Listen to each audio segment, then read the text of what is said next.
welcome to LOA Today. I'm Walt Thiessen. With me today are Louis D'Souza and Anne-Marie Young. This is your Daily Dose of Happy. We are so happy you decided to join us today. Now, I should say this is actually the only episode you're getting this week because I got a summit coming up over the next few days. It's going to be chewing up on my time, so we won't be doing another LOA Today podcast episode until next Monday. But I do encourage you, if you haven't already bought a ticket, go to the link that's in the description for this particular show, and you'll be able to sign up and join us and be a part of it. We've got a really good thing going on. We got 12 different speakers. We've got 5 workshops. Man, it's going to be great. I'm going to be exhausted by the time we're done, but it's going to be really good. But I got to tell you guys, the last few days have been, again, a test for me. What can I do to stay positive, and how can I keep myself from being flipped over into the negative, which is 2 ways of saying the same thing. But I'll tell you, like, 2 things that have been going on that are just kind of mind blowing to me. About 10 days ago, I received a notification from Facebook. I think I may have mentioned this, but I received a notification from Facebook that they were restricting my ability to post on Facebook. They weren't specific how. They gave me a link to say, go to my support inbox to find out more. I went there and there was no information there. There was nothing. You go to the violation section, nada. And then I tried actually posting to a number of places and found that groups was where I was being blocked. So I tried posting to a group and I got a message that was very vague, but the most that it would say is, well, you've been spamming. Well, I haven't been spamming. I haven't been doing anything like that. So I really didn't understand where that was coming from. And I was just doing the same thing I've been doing for months and months and months. So I didn't get it. So they said, well, do you disagree? I said, yes, I disagree. You fill in information, sent that in, nothing, crickets, nothing happening since then. And I tried a few times after that just to see what would happen because I didn't know how long this restriction was going to last. Same thing. Okay. So, all right, let's just be patient. This thing will work itself out. Got a notification this past Saturday that the restriction was going to be lifted on Sunday morning. I said, oh, okay. Well, that's cool. So checked on Sunday, actually not Sunday morning, it's later in the day because I was pretty busy Sunday morning. And sure enough, it was lifted. It was gone. And I left a comment in one of my groups. And then today, that was all I did on Facebook. I didn't do anything else. And then today I posted a comment on another group and got a nice response on it. And then I got another notification saying I've been restricted again. Like, huh? What is going on here? I don't understand. So once again, I'm back in the mode of, all right, try to find a positive way to deal with this one. Meanwhile, of course, I've got the summit coming up, and with the summit, now we're doing the summit using Zoom, and Zoom apparently is having difficulty sending out the invitations to my panelists. And I did some checking and found out that Zoom's email servers are on email blacklists, which is why they're not being delivered. So I contact Zoom about it, and of course they say, well, the problem's at my end, so they want to take me off of a bounce list and so forth. They do all this other stuff. It doesn't work, and I finally show them my evidence that they're on the blacklist. Oh, okay. Well, we'll look into that. We'll do some work and get back to you. And they got back to me. They said, okay, well, we're having that work done. If there's anything else we can do to help, let us know. So I went and checked, and they're still on the blacklist. No progress made, just a lot of PR going on there. And that's kind of like how things have been going the last few days. I mean, just before the show today, Anne-Marie was being blocked in terms of her ability to log in with her laptop, for goodness sake. I mean, and there's like a bunch of them I could point to, but I really don't want to go down a negative road. I'm just saying this is really weird, and this is really interesting because I know on the one hand, anytime that something comes into my life, I attracted it. On the other hand, like, okay, what did I do? On the one hand, on the other hand. So yeah, that's what I'm dealing with. How are you guys doing? I think I've had a day like you today, Walt. So Louis, you can cancel us both.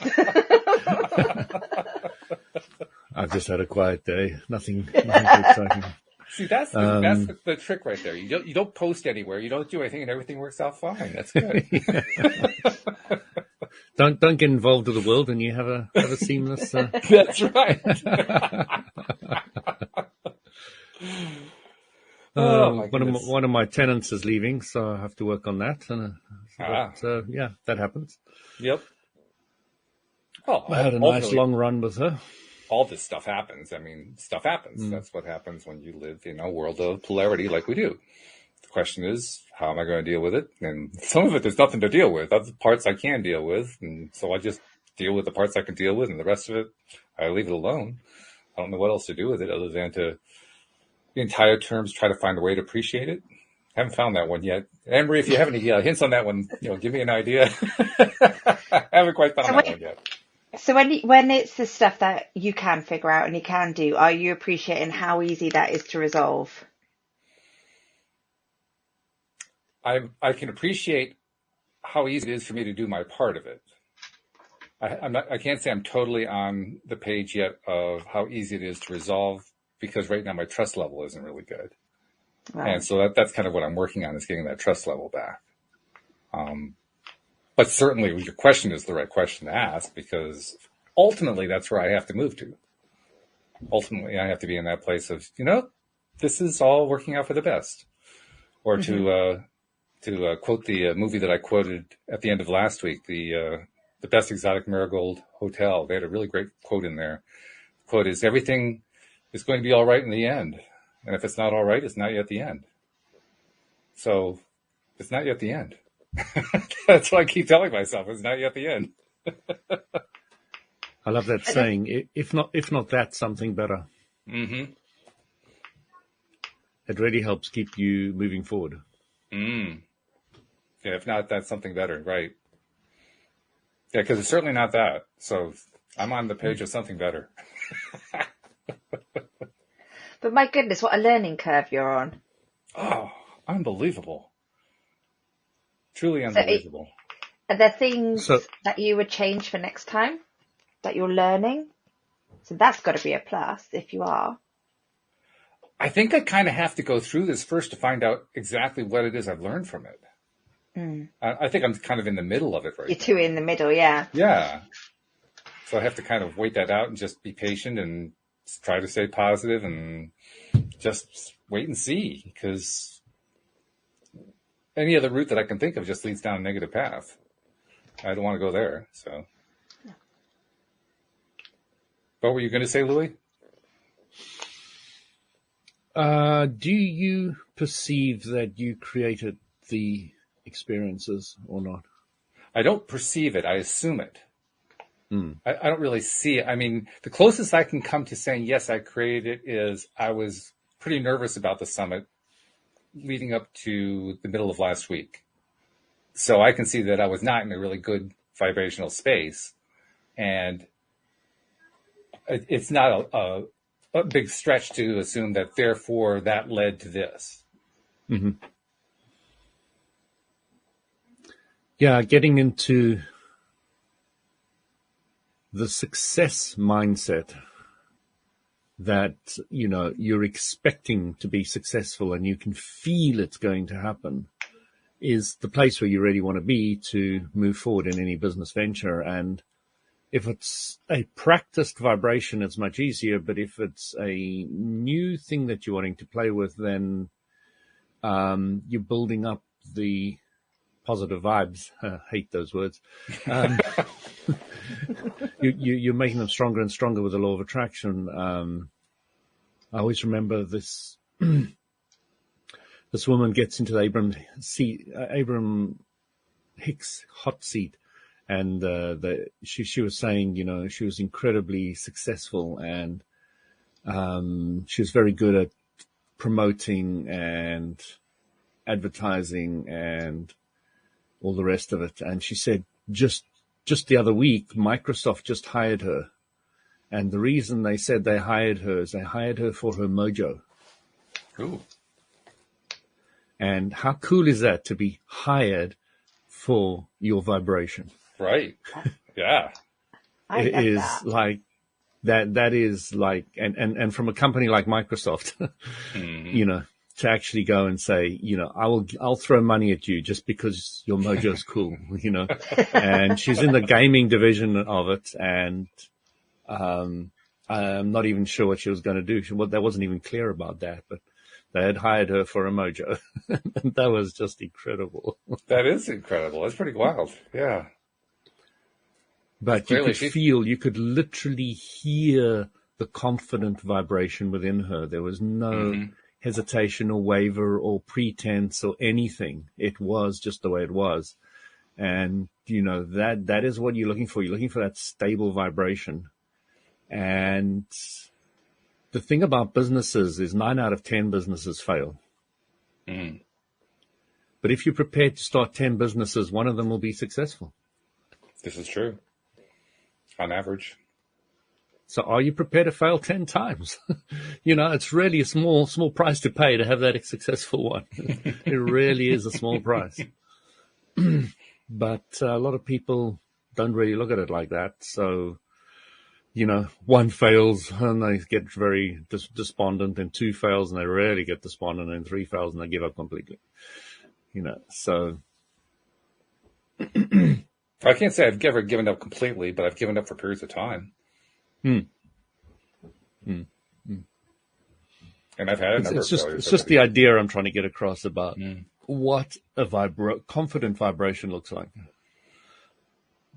And I think the real challenge is, can you achieve that confident vibration in the face of adversity? It's pretty easy to maintain a confident vibration when things are going well. I mean, absolutely. There's no resistance. I completely agree with you.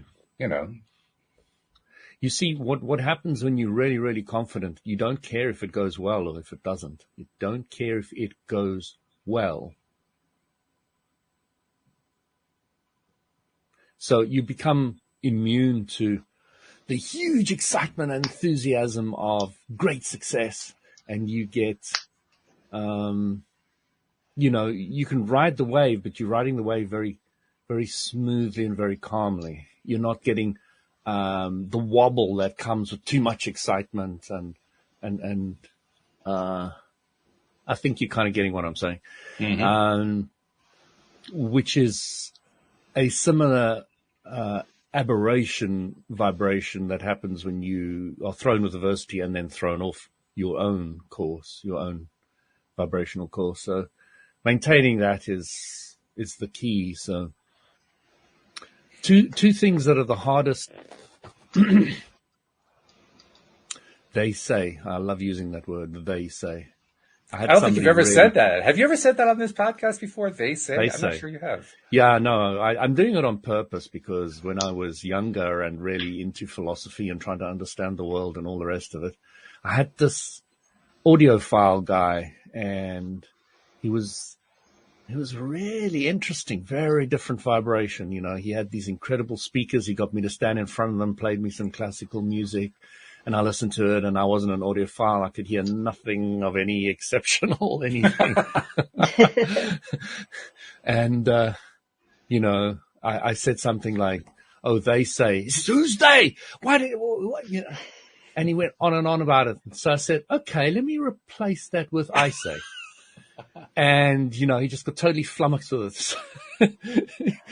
I said, okay, I'll take responsibility for they. Sure. So, and it is, what was the point I was right? They say that, the 2 most difficult things for a human to do, is divorce and public speaking. Okay. And, I became a Toastmaster, and it was particularly easy for me. Public speaking is absolutely not difficult at all. But I did sit there and watch endless amounts of people go from unconfident to confident within the group. And it really left an impression on me of how people can be changed by a very simple, I think it's not completely free. You have to pay for your course book and something, but it's very minor cost.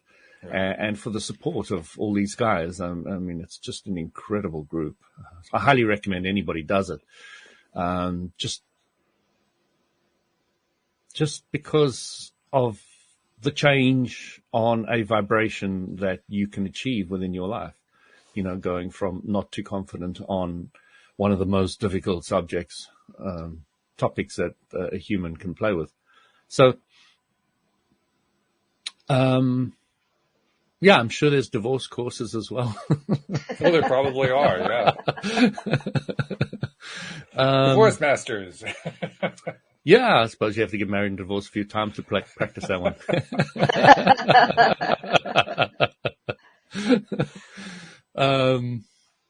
Yeah, it's quite interesting for me because I never really planned to be married, and I never really planned for divorce. I just planned to have a partner, and that's pretty much what I got.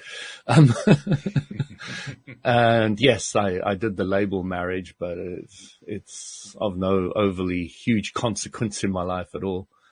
I chose to have a spiritual wedding. I know we're going way off course here, but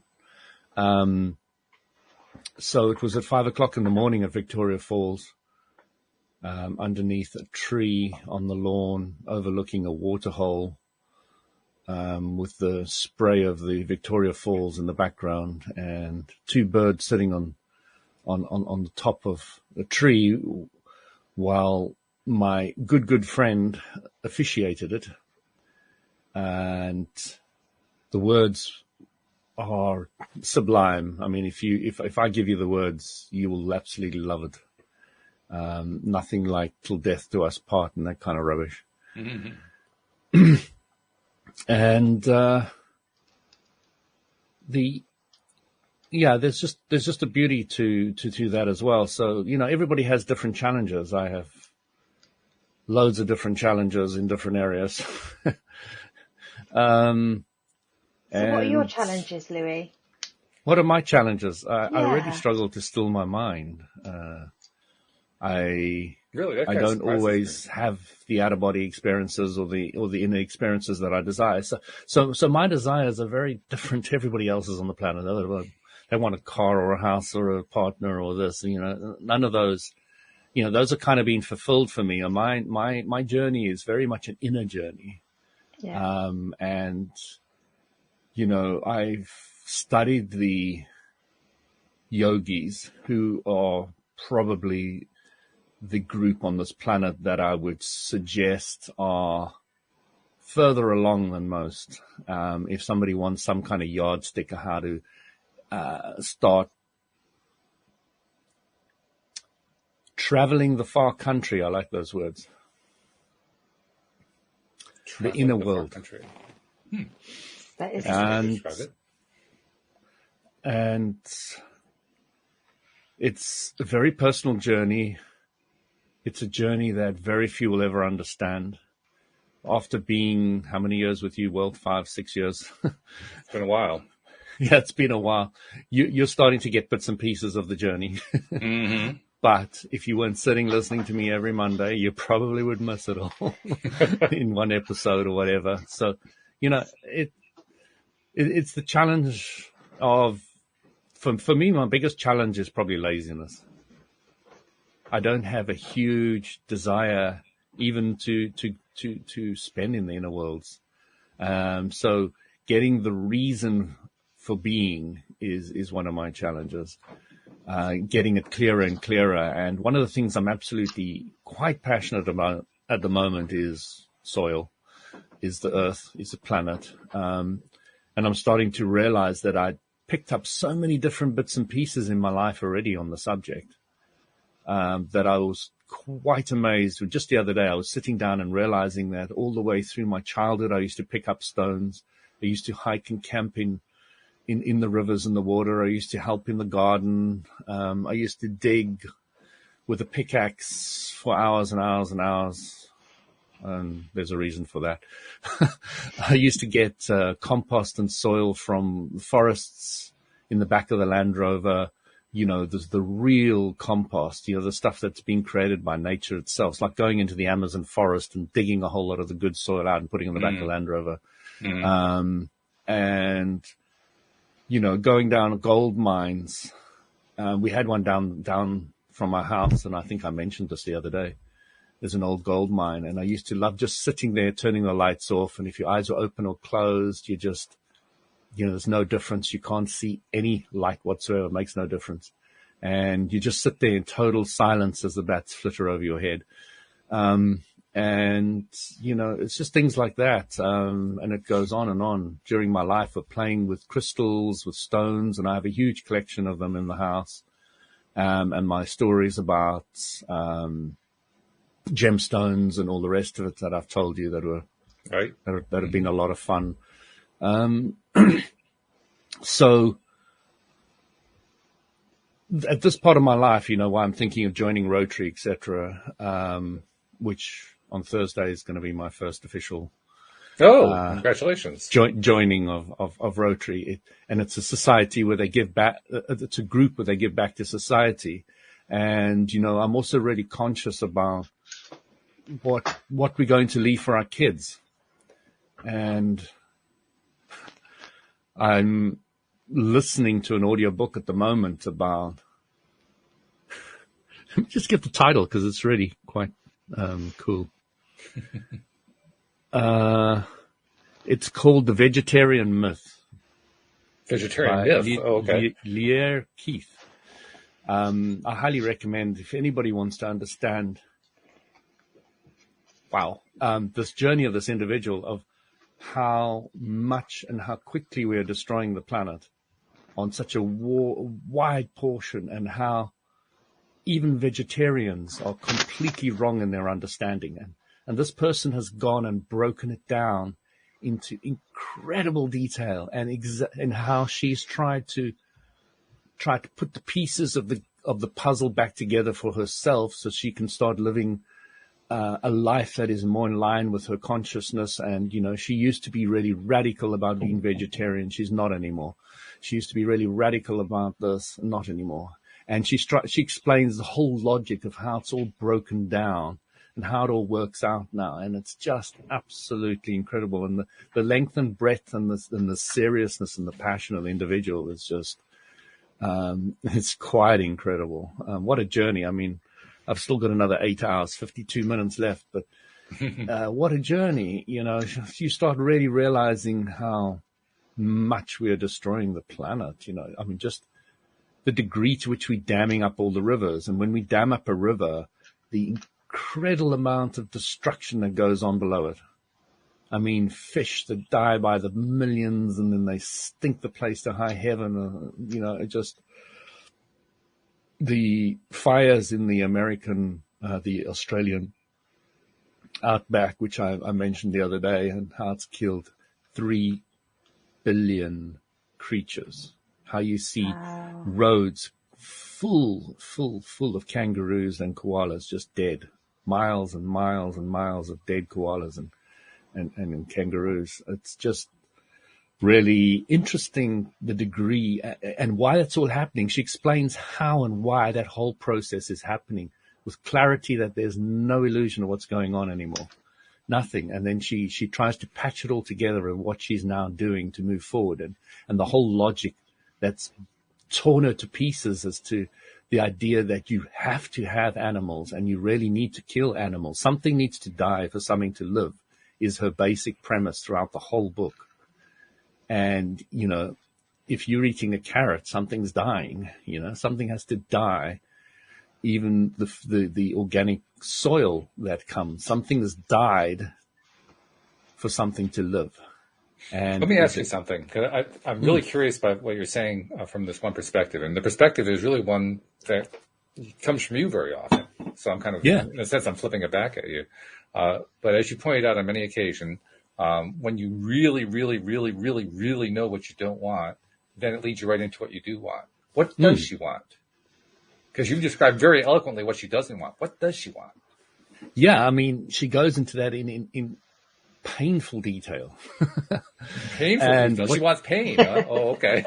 She doesn't want it. She really doesn't. But when you start realizing the way she puts it, the clarity with which she puts the belief structure of being a vegetarian because you want to save the animals and not be cruel to them. And then she starts realizing that, and she breaks us down on a farm. I wish I had clarity on it. I need to read it a few times, but if you don't have animals on the farm, you aren't able to fertilize it because you use the poo to fertilize it. Mm-hmm. And so, and if you don't kill those animals, then there are too many and they overgraze. So they destroy all the, they start making desertification because they've eaten all the green stuff, all the grass and all the food. So, if you have hens, then all the males fight each other until there's only one hen for about 12 females. So there's killing there. So there's endless amounts of death and killing going on all the time in nature. Right. And it is completely natural, and it's the way it works. You know, if a lion didn't go and kill a buck, then the buck would overgraze. If you know, and you know what they were saying, separate the vegetarians were saying separate the carnivores with the grazers. And as soon as you do that, everything falls apart because then the grazers multiply too quickly and they eat everything up, and then they die of starvation. So, you know, and then the animals, they can't actually eat on grass, even though they do chew on it, but they only chew on it for medicinal reasons and not for anything else. So she goes into it in such incredible detail that you start realizing how farming and petitioning and all the rest of it is destroying the basic ecology of the entire planet. But I still don't know what she wants. Well, what she wants is peace and harmony on the planet, which she's come to the realization through the book that is never going to happen. So I'm going to flip that around too, because I think I totally get that that's the conclusion. But I have to flip that around and say, okay, well, if that's what she believes, then how can she get any other result?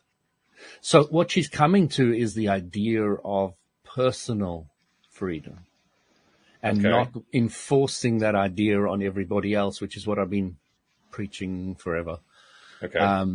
The idea, you know, making her own world and living with the consequences that there will be death along the way. Death of so many different things in different ways. So it's an appreciation for the. Thank you. That's the word I was looking for. The appreciation for the absolute beauty of the design. If you took away humans. What if you include humans? You see, when you include humans, what happens is they start saying, "This is mine." It's not my planet. It's my house, my area, my town, my country. Instead of saying our planet, our world, our civilization, our life forms in all different shapes and forms. So there, again, it's the whole spiritual idea that you want to focus on the oneness of everything. You don't want to focus on this is mine. And, you know, my children are right, and you know, everybody else's is wrong, and, you know, my, that whole kind of idea, but to we, the planet, the people, you know, and incorporating the holism, which is, of course, the whole idea of holistic healing is looking at the whole of the person and all the factors, and trying to balance that with the natural elements and the way of life. I understand what you're saying, and I understand what she's driving at. There is a problem.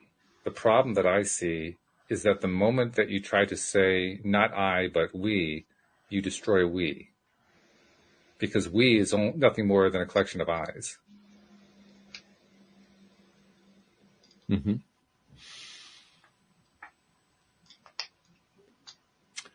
I's that are all having different agendas. So what kind of eyes would be advantageous for the whole? Is it what kind of eyes are advantageous, or is it what kind of a perception of the eyes is advantageous? Yeah, is it the perception, or is it the individuals themselves? Because I think it's more the perception of the individuals.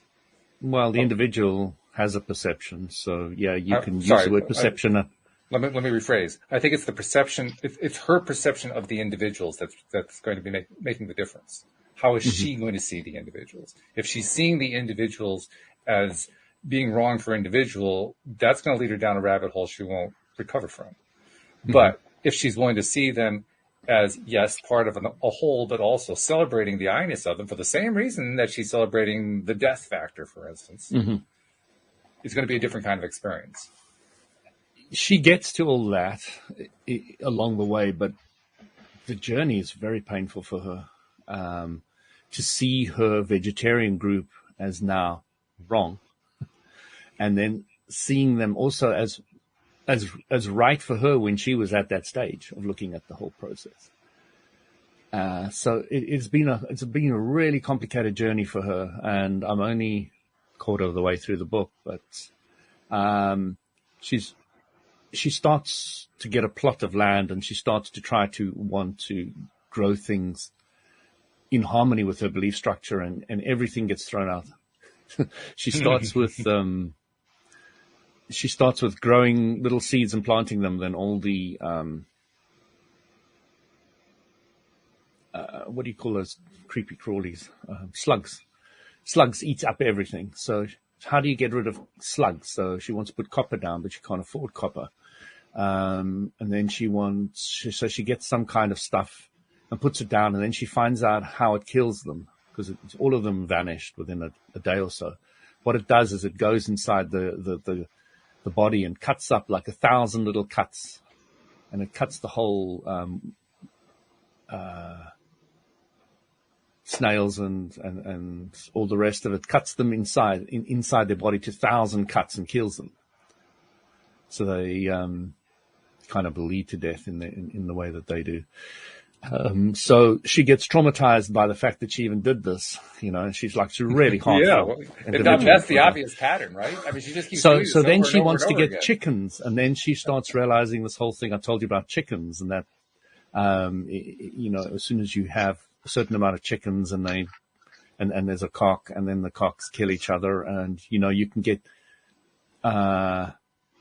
cocks for free. They can't even give them away, but the hens, they're quite expensive. And, you start going down a whole rabbit hole of concepts and ideas that you had no knowledge of whatsoever. And by the time you're finished, you're absolutely gobsmacked about the ramifications of the whole process and the perfection that which nature has designed everything and put it all together. And the whole ecological process, which farmers have tried to patch up with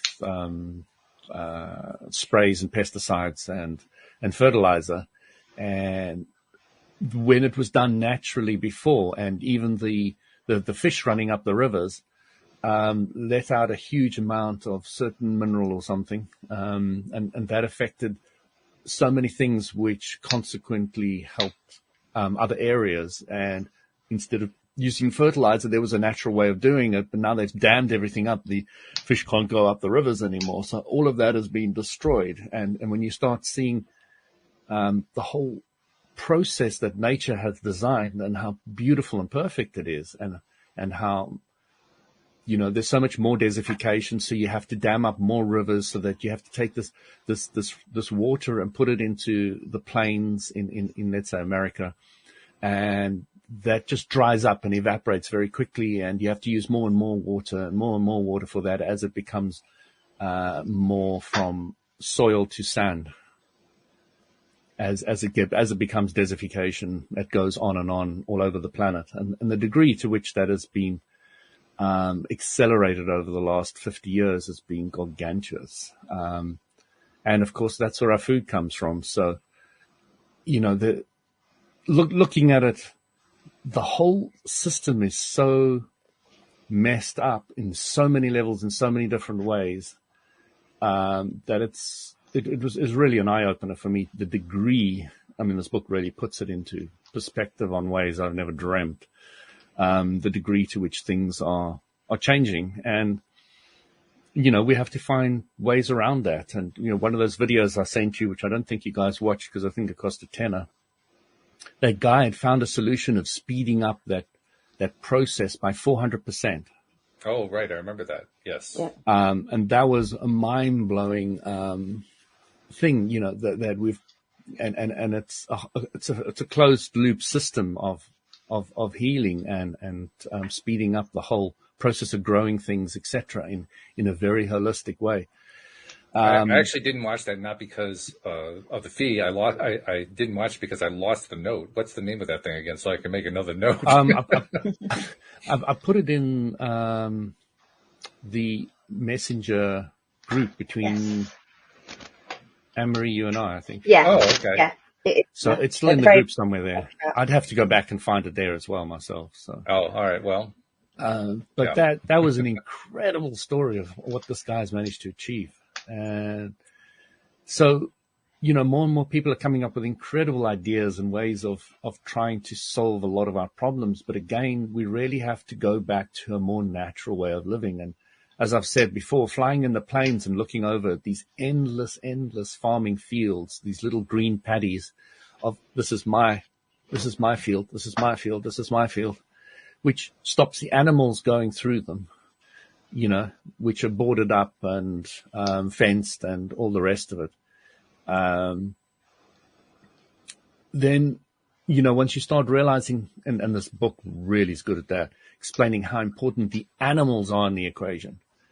And, really eating eggs is actually good for you. But battery farming of the hens is not, but organic eating of organic eggs and, and that kind of thing is essential for your health, for your body, for the whole body was going to pieces as well when she was trying to eat like that. She even looked at the whole breatharian idea. I don't know if you've ever heard of it. No. Well, breatharian is somebody who claims to live off source energy. That's the way you and I would understand it, as opposed to eating anything physical. I hadn't heard the term, but I know the concept. Yes. Yeah. And she went through exactly the same stories that I went through. Some breatharian was locked up in, I think it was Australia or New Zealand, under scrutiny of a very high-level medical doctor, and her poo was scrutinized, and this was scrutinized, and, everything like that. And she started getting sicker and sicker, and eventually they had to let her out because she was close to kidney failure or something. But, she couldn't do what she said she was doing and not eat anything. Mm. She was not a true breatharian. And, It raises the question, are there any?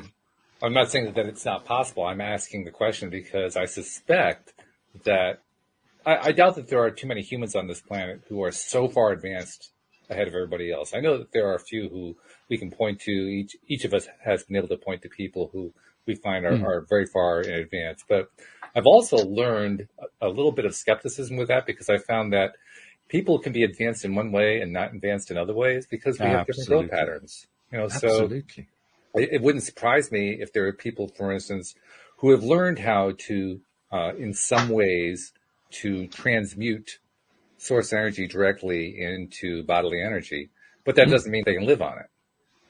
It just means that to some degree they've done something that other people haven't been able to do yet. Absolutely, and I would agree with that completely. There are purportedly masters that are 5,000 years old, etc. Plus, 30,000 years old.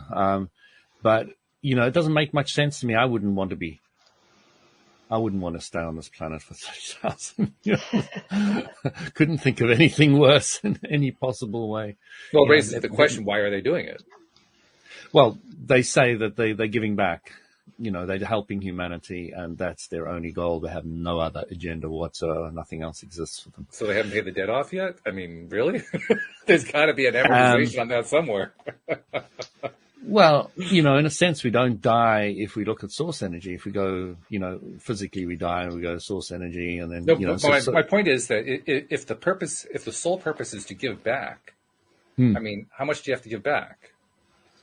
Do you have to give 30,000 years back? I mean, to me, it starts to become excessive after a while, and I wonder, why is it excessive? Yeah. I mean, there's many ways of looking at it. I mean, you could always say that there's always new people who are on different levels who I can help. So it could be a never-ending helping process of different individuals. But as one master once said, and I always smile when I listen to this for the first time, the students were lapping up what this guy was teaching, and they were saying, "Oh, you're so good and so amazing. Why aren't there more masters out there?" He says, "Because there's not many students. There's not many people that are ready." That could be. And I really felt that there was a huge truth in there, because even myself, when I'm sitting here struggling to meditate, and I've got the time and the place and I've got things, and I'm thinking, something's missing. I need a stronger desire to do this. And it's just a journey. It's just a journey. And I've never been too worried about time. There's a lot of people that are, and they've got to fill in this and do this within the time frame and in this lifetime.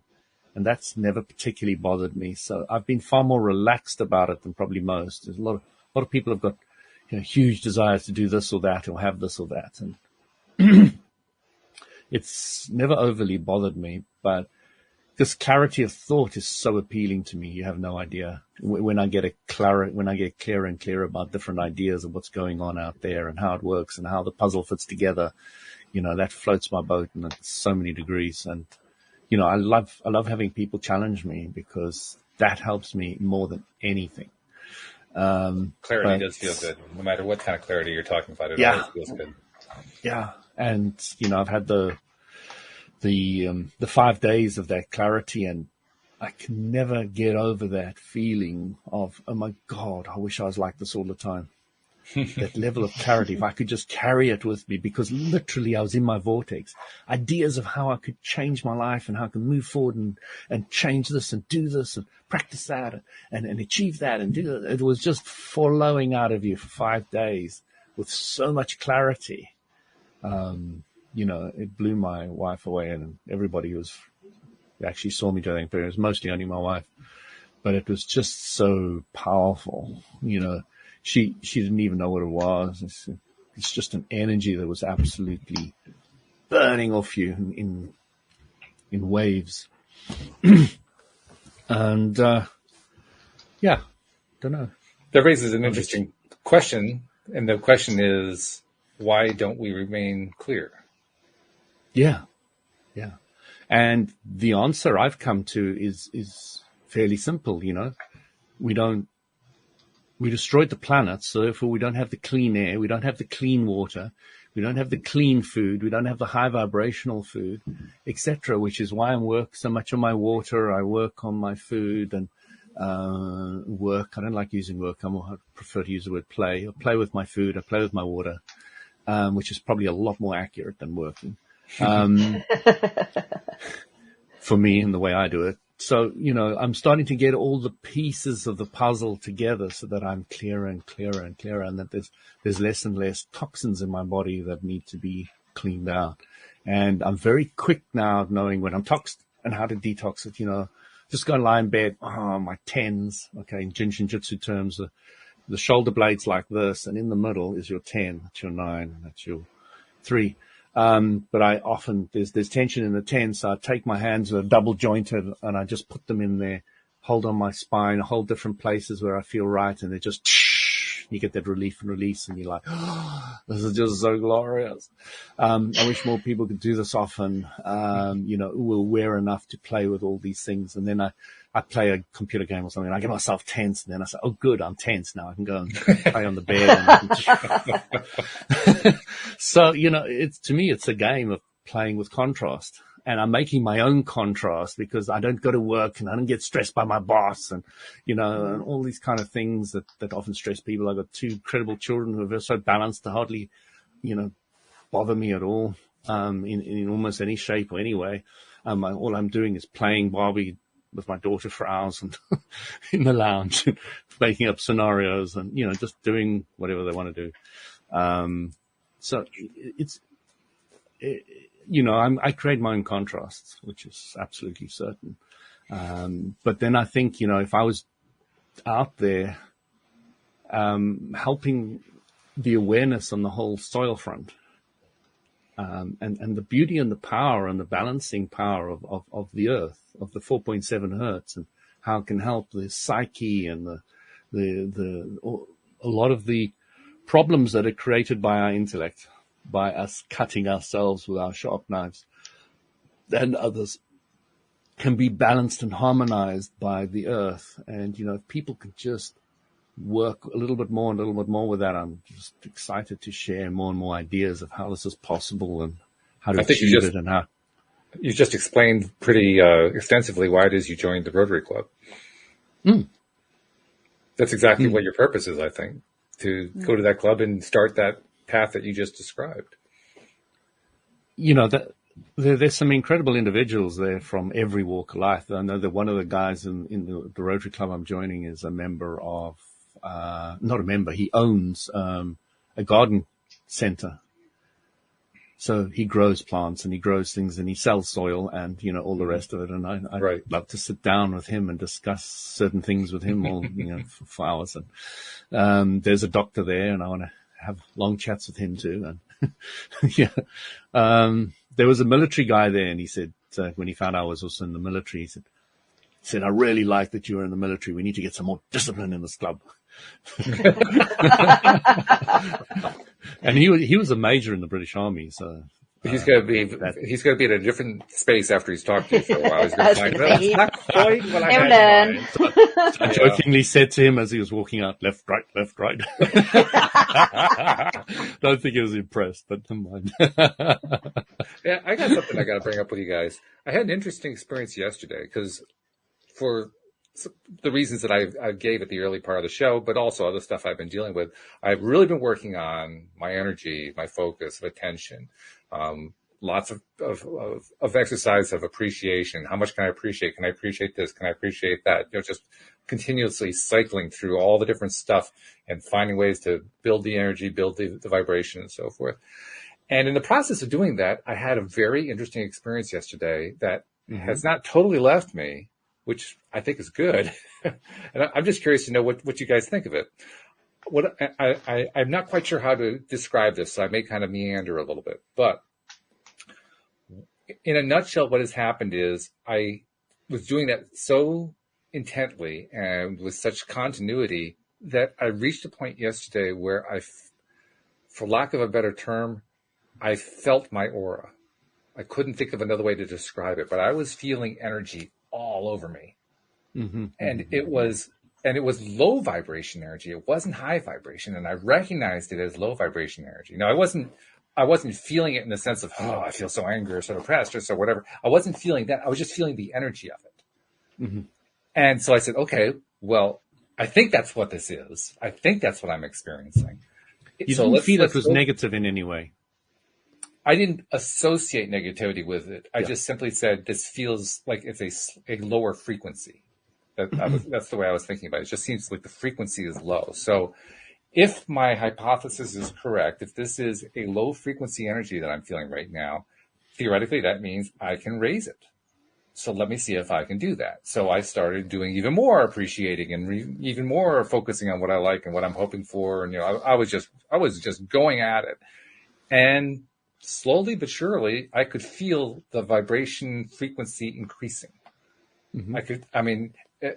The easiest way to describe it is when I started, the frequency felt kind of a little bit raw, not quite the knives you were talking about, but a little bit raw, like, there was a slight discomfort there. And then as I was going at it, I could feel that kind of smooth out. And that smooth out is when I felt like the frequency was increasing. I associated the smoothing with the increasing frequency and got up to a fairly good point. And by that point, I was exhausted and then I went to bed. But I'm curious because this morning I asked myself, okay, do I still feel it? Not as intensely as I did yesterday, but I do still feel it. And so I'm wondering, do you guys feel like you have felt the energy in your aura like that in some similar way? Yes, Ambry, I'm waiting. Yeah, no, I just thinking about that. So when I feel energy, there could be times where if I'm focused on something and I'm moving, I can feel pushing energy. I feel, if I'm in meditation, I feel it on my head and around me and the heat. So I can feel it externally as well as internally. But it have to be in a real place of concentration. And it's usually a high vibe. I haven't felt the low vibe It's usually Okay. when yeah. Which matches my experience because that's what I did too.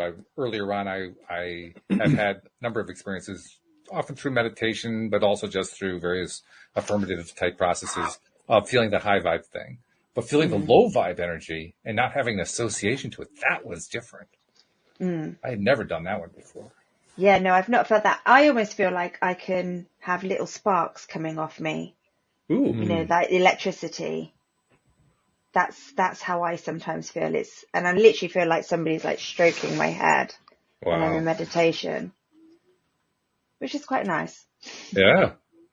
Which somebody probably is. Yeah, I have been told that before. Mm-hmm. And that's why I welcome it. I'm not scared by it. I love it. I find it quite comforting. And So, yeah, carry on. I've completely forgotten what I was going to say, Louis, so you go Oh, ahead.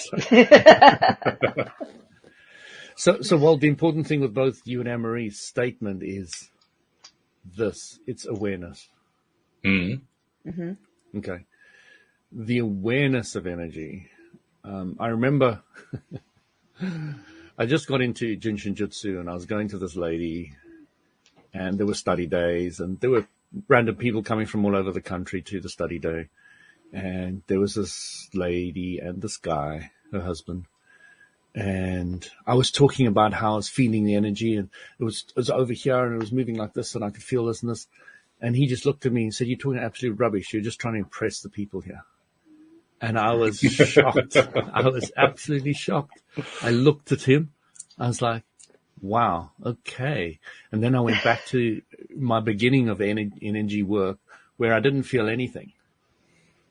And I went on a whole course for a whole weekend, and the guy guaranteed I'd understand energy by the end of it, and I knew nothing by the end of it. And, there was this huge dry period where you don't necessarily feel or perceive anything energetically. Now, energy is so much part of me, I can't perceive it much anymore because I just know it, just do this. Yeah. And it doesn't have that big impact, which it used to have before because it was new and I could really see it and perceive it. And now I'm just working with it all day, every day. So it's like completely different. So the point to my question is, then you have been through a period where you could like tangibly feel that energy as it flowed. You could feel the vibrational frequency of it. You could feel all the elements. I feel it right now. As it did stuff. Okay. Okay. But what I'm starting to do now is I'm starting to see it. That is incredible. Are you? Yeah. Can you describe what it looks like to you? Yeah, I mean, when you see waves of heat, mm-hmm. You see the... Yeah, like you look on a highway. And that's what I'm seeing. I'm not seeing colors yet. Mm-hmm. I'm just seeing it all around me, but I have to defocus my eyes in a certain way. And then I just see this whole thing moving around me all the time. And it's rather hypnotic. I can sit and look at it all day, every day. So I find it very good to still my mind, is just to look at this energy. And it doesn't matter if the lights are on or off in my room, I can still see it. It doesn't make any difference. So I've actually experienced that too. Not continuously. I don't see that on demand. You know when I can see that most often? When I watch the movie The Celestine Prophecy. Oh, it's really strange. All I have to do is watch that movie, and all of a sudden I'm seeing the energy again. It's bizarre. The flow of the book is horrendous, but I tell you, is. some of the concepts in it are incredibly spot on. Absolutely. So some of it's good, some of it's off, but that's all right. Yeah, I remember a very intellectual reading it. She was at university, and I used to spend quite a bit of time with her. She read it, and she pointed out all the flaws to me. And because I was such a spiritual seeker, and I was seeking the spiritual message in it, and I didn't care about the underlying flaws, I missed them completely.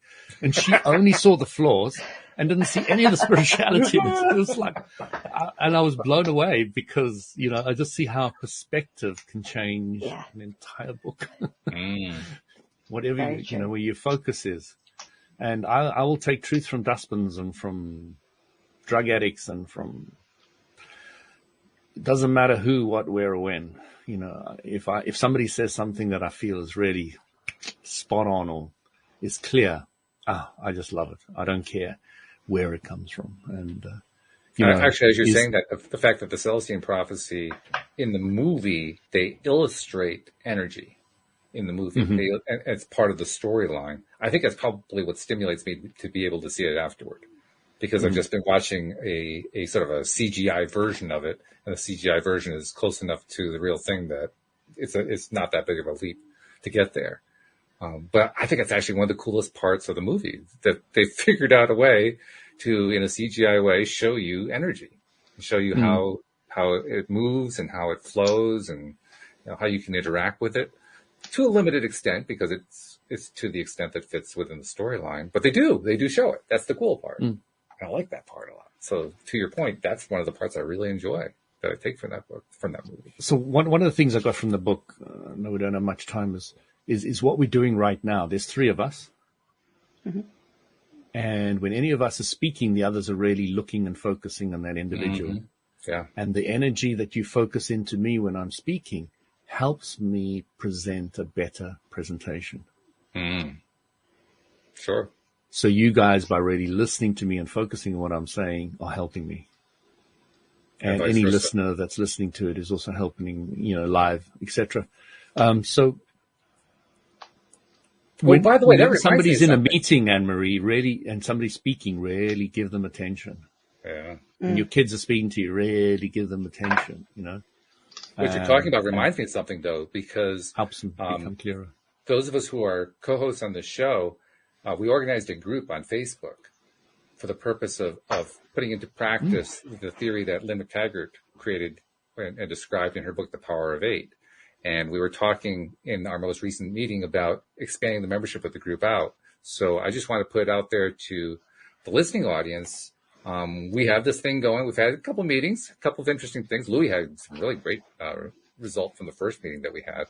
And I guess we've decided we want to open things up a bit. So anyone who wants to be a part of that group, and we haven't even figured out, how often are we doing this? We're talking about doing it weekly now. Anne-Marie, you kind of took the lead on that one, but I think we were going to discuss it. Louis is going to go over it in more detail at the next meeting, so people can understand. Yeah, I know some of them didn't want to do it weekly, so probably two times a month or one time. So it's still to be decided, I guess, is the point. But if you'd like to be a part of that, I don't have a link handy right now, but just send me an email, walt@loatoday.net, and I'll get an invitation out to you.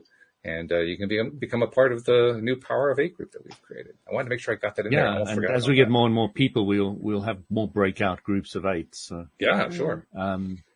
It'll be really nice to have more and more people on that, and would love to have in. And if you know somebody else who might be interested, let them know. Sure. Yeah.